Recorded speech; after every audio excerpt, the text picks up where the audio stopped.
If you, as a parent, are judging this child's behavior, just like those people who misdiagnose kids, this is what you're doing. You're misdiagnosing your child. You listen to somebody else who misdiagnosed your child. Maybe it's a sensory integration and maybe he needs OT.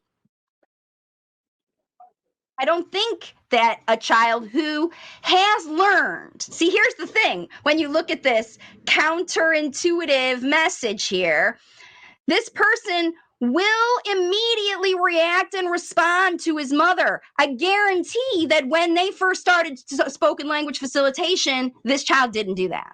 Right? That wasn't happening on day one of your language facilitation journey. And you did something. Maybe you worked with the workbook. Maybe you've been working with the strategies. Maybe you took the swapping the prompting challenge. You know, as a member in the YouTube channel, there's 600 videos for you to choose from. You've been learning. You've been working. This child is improving.